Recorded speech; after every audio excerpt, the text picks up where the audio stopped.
And in fact, there's a naked rambler who's been trying to walk around Britain for years and has been arrested every time because of that. We already decide that it is in the public interest that people don't walk around naked. Yeah, well, it should be possible to decide that it also is wrong for people to walk around fully veiled. Is the individual you're talking about walk around naked because of religious beliefs?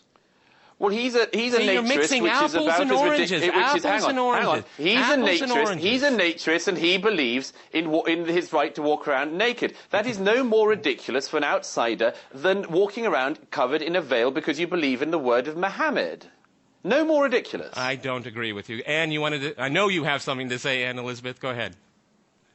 I'm flabbergasted by this, but basically I will say that we are talking about values that have been recognized by the United Nations, by the Charter of Human Rights, and if you want to sort of speak against equality between men and women, then you are basically turning your back on what 190 nations have formally agreed to. I think it's countries like France that are in an identity crisis right now. Sarkozy is using this issue where he doesn't have much traction on most issues at all in his country, and he's going on this issue here because he can get support here. I think in many ways it's very, very cheap. It plays upon racism. It does play upon Islamophobia. Ask yourself why he gets traction on this.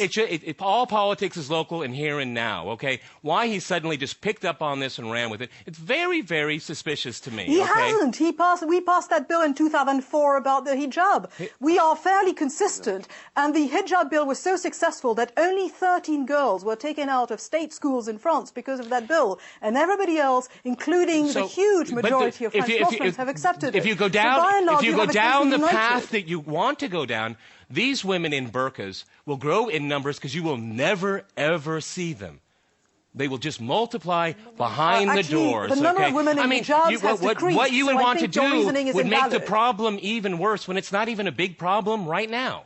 Don't you think? Logically speaking, it is a big problem right now. Well, the numbers don't show it. The numbers show hysteria. Hysteria.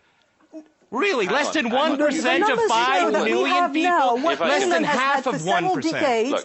Which is terrorist preachers that preach basically terrorism and assassination of minorities, other minorities. We have an extremist problem in France. Yeah, and the 9/11, the people that perpetrated 9/11 were not even fundamentalists at all, okay? At all. You guys make this connection all the time. They were not. They were more secular than most. Oh, come on. Then you guys don't even know the history of the people of the hijackers. The majority of the hijackers. Okay. How can you keep speaking, let alone hosting a show, and know so little? How can you know so little and keep on talking? The 9/11 hijackers weren't fundamentalists? Not in the way that you're talking about the burqa. No way. Well, I haven't look at where they came from. Well, this the was more of 9/11 a hijackers didn't wear burqas. to commit terrorism. It wasn't out of religious belief. You should get to know your history of the people that attacked the Twin Towers. Babble? It's not babble at all. What babble? You are trying to... I don't know where on earth you're coming from on this. No serious person can even keep on saying the nonsense you're coming out with. Well, if you read the letters that they left, most Muslims wouldn't do that. Read the letters that they wrote. They wrote to their girlfriends. They didn't invoke religious law. I mean, learn something about Islam before you say somebody's talking babble, okay? That's ridiculous. It strikes me that you're speaking from a position of unique ignorance.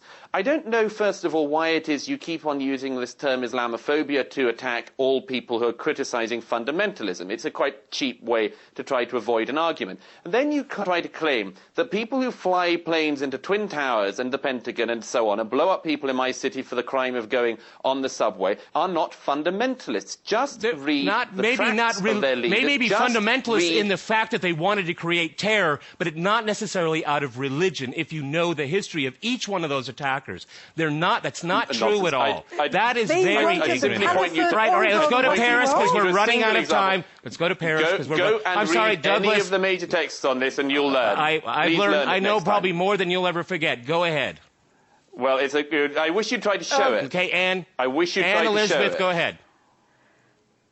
I wasn't saying much except that, of course, this is complete piffle because anybody who's learned about Al-Qaeda, who's listened to bin Laden tapes, and I have, who's read about the theory of Al-Qaeda, knows that it is a completely fundamentalist group based on extremist Salafism. So it is absolutely ridiculous and nonsensical. Right. Now, the French happen to know a great deal about Islamic fundamentalism because we've been the hinterland of the Algerian civil war for 20 years. And so we know about the Islamists who killed about 200,000 people in Algeria quietly without people talking too much about it. This is something that unfortunately we have experience with and we do not want to see it develop. And the idea that this is not driven by this small minority of extremists who have a completely totalitarian vision of Islam is ridiculous. I don't know where you're coming about, except that you probably think that it's better television to have us at each other's throats. No, I don't think so. I mean, well, that certainly is far more entertaining. I want to thank you both today for being on the program, Douglas Murray and Anne Elizabeth Moutet. And thanks to our viewers for watching us here on RT. See you next time. And remember, Crosstalk rules.